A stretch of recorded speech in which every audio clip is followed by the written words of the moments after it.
He said it like a verdict in a house full of applause. "You're dragging the Pike name through the mud, Rowan." I stared at the grease under my nails and let the room decide who I was. "Hello, friends. Today's story is about the night a family empire crowned its chosen heir, and how a storm, a charger, and a stack of receipts flipped the lights back on and the script upside down.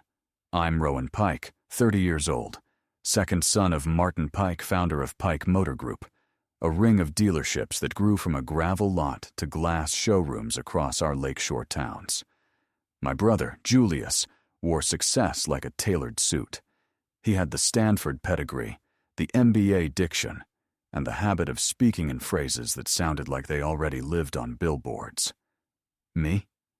I left university after a year and apprenticed in a machine shop behind the bowling alley with a woman everyone called Aunt Deb. Deb measured trust by torque spec and kept a battered notebook full of fixes you couldn't Google. She taught me to listen, to bearings, to belts, to customers who only spoke when you stopped interrupting them.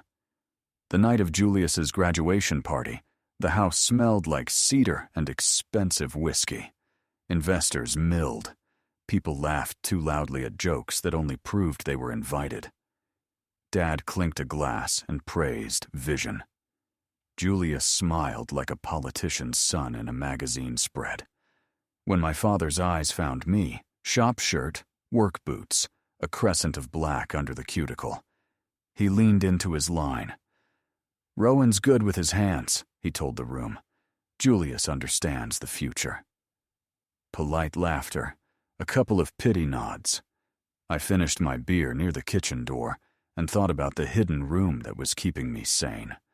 The rented garage off Mendota, concrete floor patched with paint, a space heater that clanked like it had opinions, and a white wall I'd turned into a violent diagram, arrows, angles, numbers, all pointing to 3 boxes. The triangle that wasn't supposed to be possible here. 1. An axial flux motor stack, short and eager, cut on a water jet and assembled with a jig. Deb would have married if a judge allowed it. 2. A winter manifold that routed just enough warmth where lithium chemistry sours in a Wisconsin January, keeping range loss under 8% when lake wind sprints down the boulevard. 3. The thing I loved most, cedar post, a curbside charger that dropped into the footprint of an old pump without ripping out half a lot. Conduit runs like veins, panels that could island when the grid choked. Ada clear lanes, a canopy that didn't look like an airport hallucination. Range, cost, infrastructure. Everyone acts like you can only solve one. Solve all 3, and not in the Midwest, becomes works here, now. 6 months earlier, I'd slid the drawings across my father's desk. He gave them 4 seconds, tapped them back. "California toys," he said. "Our people buy engines, feel it in the chest, smell it on their hands." Julius's smile softened like a cushion. "Adoption here is a decade out, bro. Wrong demo, wrong weather, wrong grid." I wrote patent abstracts anyway, paid the fees out of my overtime, built small, then bigger, then something that purred across an empty lot like a promise. At the party, she found me by the fireplace, a woman in a slate suit who looked like she asked expensive questions for a living. She shook Julius's hand, then looked back at me, the way an engineer looks at an odd part that might solve a whole system. "Rowan Pike," she said later, catching me near the hall. "That's me. Tamsin Okoye, Iron Lantern Mobility." Her card felt heavy. "We've been reading your filings." "I don't think." "You don't need to think," she said, and slipped a sealed envelope into my hand. "You need to decide." Back in my apartment, I slit the paper with a box cutter and sat on the milk crate I called a chair. The offer was a blueprint with a paycheck. Chief Technology Officer. Salary that made rent look quaint. Equity. I couldn't number in my head. Authority to build.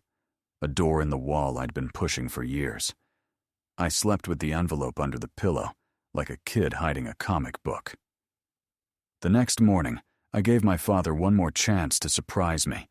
I brought coffee to his study and drew a triangle between Milwaukee, Madison, Sheboygan charging, range, service pipelines, trade-in math. He looked past me to the lake. "Stick to what you know," he said.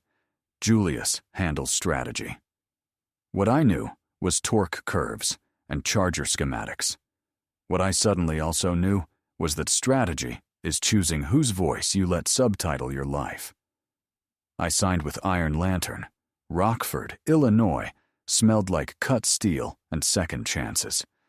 We took over an old paper mill that had been losing arguments with time. Deb built our service curriculum from scratch, so a farm-town tech could certify high voltage without feeling like he'd stumbled into a TED Talk. Sarah Cho, manufacturing, had the calm fury of a person who hates waste more than sin. She sent 2 of my motor plates back with a post-it. Beautiful, now cheaper. We deployed cedar posts first. No chrome futurism, no brittle apps. Just clean canopies, clear prices, card readers that didn't make you solve a riddle, and battery cabinets we could island as quietly as a held breath. 24 sites up I-94, I-43, and the county roads in between. Truck stops, diners, bowling alley lots, where kids practiced 3-step arcs under sodium lights. Then the Bramble rolled. Mid-size, honest lines. 3,012 real miles in January. A sticker that matched premium sedans without the lecture. We kept the cabin heat efficient and the rear seats flat for dogs and drywall. Billboards shrugged down the highway. Built here, charges here, works here. Pre-orders cleaned us out in 10 days. I told no one at home. For a week. But gossip in Milwaukee moves faster than fiber. My cousin Annika texted, "Mom says your charger made the weather." Then Dad swore at the toaster. Tamsin called a war room. "They'll try to spook suppliers when your name goes public," she said. "So we move our full-line launch forward." "Rowan, what else are we missing?" I pointed to a line item I'd been sneaking into budgets, like a kid hides a stray dog. Island mode packs at the big cedar posts, redundant transfer switches, a handshake with the utility. If the grid coughs, we can hold a block. "Will they sign it?" "If we bring donuts and a live demo," I said. "This is Wisconsin." The derecho didn't schedule a meeting.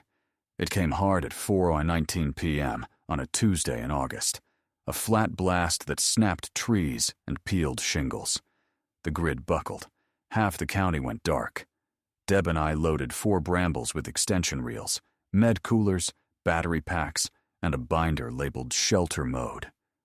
We bounced through branches to the high school gym, where cots lined the polished floor like a quiet army. The cedar post out front was still humming, a silver promise in the dark.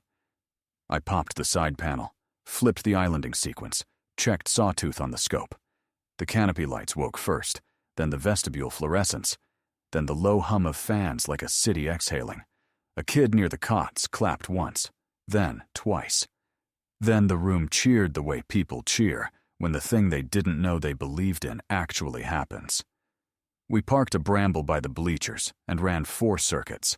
Device charging, a CPAP zone, med coolers in the frunk, 2 slow cookers in the corner, where a church group had shown up with vats and eyes like they were built for this. Phones lit faces. A nurse cried behind a mask and said thanks 3 times like a prayer. The mayor arrived in a windbreaker and hugged me so hard I felt newly assembled. By midnight, a news van angled under the canopy, camera lens glistening with rain. The first live shot made it out before the next wave of weather. "Electric vehicles keeping a shelter online tonight," the reporter said, hair a flag in the gusts. She put her hand on the cedar post, like it was a faithful animal. The photo went everywhere by morning. a cedar-paneled Charger glowing in a parking lot ocean, rain silvering the frame. The caption something simple that journalists use when they know the image already wrote the story. Grid Power stumbled back at noon the next day. The utility rep showed up with a hard hat and a letter of intent. He shook my hand like a man glad somebody else had stayed up. "We want your batteries to breathe with us," he said. "Peak shaving, outage response, paid." I nodded at the donuts Deb had placed on the transformer box. "You'll need one of those to sign."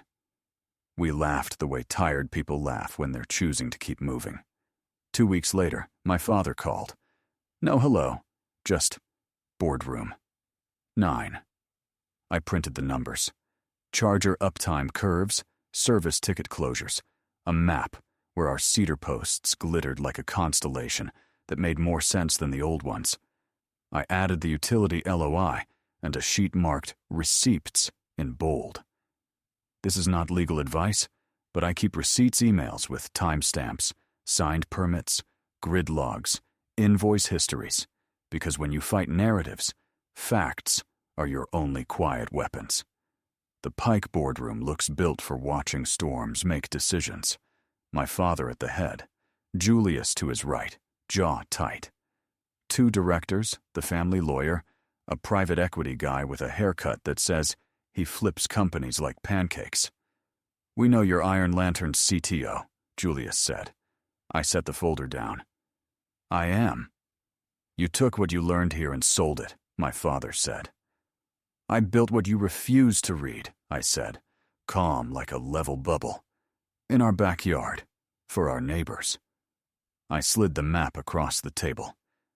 12% regional share after the shelter shot. 15 by the time this prints, I said, tapping a press release I hadn't yet sent. "We'll hit 19 if the second line hits rate." "That's impossible," my father said. "Grid services payment lowers combine price, plus winter range loss under 8% with the manifold. People buy what works here. They aren't loyal to fumes. They're loyal to reliability." The private equity man checked his notifications as if money could text faster. A director cleared his throat. "Martin, we need an EV offering before winter." "Your buyers want trucks that tow," my father said, eyes on the window. "Not laptops." "We tow," I said. "We plow. We power to shelter. The point isn't gasoline or electrons, it's work. Sell the solution, not the sneer." Julius paged to the letter of intent. His finger stopped. "You're being paid by the utility for peak shaving." "Yes," I said. "Which is why we can make charging cheaper at 3 p.m. than it used to be at 3 a.m. He flipped again. Numbers are a language he trusts. They said something to him then. I watched it land. "What do you want?" he asked. I hadn't expected that. Not from him. "Co-brand cedar posts at Pike lots," I said. "Same rate independents get. 2 stalls minimum per store. We'll train your techs in high voltage. Deb runs the program. And retire the sales script where staff roll their eyes when someone says EV. Sell what solves today, even if it doesn't smell like yesterday." The lawyer's pen paused. A director looked at my father the way a man looks at a bridge that lost a beam. My father thumbed the photo of the shelter gym. The one where a string of lights across cots looked like hope finally found a switch. His voice came out lower. "We built this name on engines," he said. "Then build the name on what engines were supposed to stand for," I said. "Capability. Dependability. When the storm came, my toys worked. That's the brand." Silence found a chair and sat in it. "Bring it to the board," Julius said. I could have smiled. I didn't. I just left the folder and walked out past the framed photos of ribbon cuttings and Little League teams, past a picture of my grandfather standing in a gravel lot with an open ledger and a farmer's grin, the man who sold cars without permission from a coastal trend piece. On the sidewalk, I leaned against the brick and let my shoulders drop. My phone buzzed. Deb sent a photo. A trainee holding up orange high-voltage gloves like a kid with oven mitts. The caption, "He passed," didn't faint. I laughed alone, like a person who finally realized how loud relief can be. We accelerated the Rockford line. The utility wired the first grid services payment 2 days before the city installed our co-branded cedar posts at a diner older than my father's temper. The mayor posted a selfie with the caption, "Power comes in many flavors. This one tastes like coffee and second chances." It wasn't victory, it was momentum. Different thing. Pike Motor Group installed 10 co-branded posts by October. 4 service teams passed high voltage. A month later, the private equity deal evaporated with the sort of press release that says nothing but relief. My father did not apologize. I did not ask. We are men who have mistaken silence for strength so many times we sometimes forget that listening is stronger.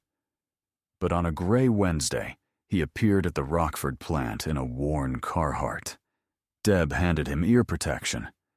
We stood on the mezzanine and watched the line. Wheels dropped. Harnesses clicked. The torque gun sang that metallic chord that makes production managers nod. "Your grandfather sold 5 cars the first month," he said, voice stripped of performance. Banker told him he was a fool. Lot didn't stay gravel. "He'd like the posts," I said. "They don't talk. They just work." A laugh escaped him, involuntary and young. It sounded like the part of him that taught us to change oil in winter with numb fingers and a space heater that smelled like dust and courage. We walked the floor. A kid from 2 Rivers, first month on the job, asked for a photo because his teacher had played the shelter clip in class. I posed with my hair wrong and my smile too late. The kid said thanks like he meant it from his ribs. 2 weeks later, I presented to a room of county emergency managers. "Microgrid playbooks," I said, sliding binders. Logs, timelines, screenshots. This is not legal advice, but these are the wires we ran and the signatures that kept them paid. They nodded like men and women who don't clap until the work is finished. If you're still with me, take a second to hit like and subscribe it. Tells me these quiet, true stories belong out here with you. Winter came, like it always does, beautiful, stubborn, early. The bramble's manifold earned its keep. Cedar posts stood under snowcaps like small, faithful lighthouses. At Christmas, my mother read a trade journal headline at the kitchen table and cried the clean kind of tears. Grease under his nails, grit in his head. The mechanic who electrified the lakeshore. I rinsed a fingerprint off a cedar post faceplate with my sleeve and thought about that boy by the kitchen door, beer getting warm in his hand, while everyone cheered the right words said in the right suit. I thought about subtitles, the ones other people stick under your life when you're too tired to write your own. I used to think the win I wanted was their approval. Turns out all I needed was a socket, a wrench, and a reason. The storm gave everyone a reason. When the lights came back across the county, I finally saw my future, with the brightness I'd been lending to everyone else.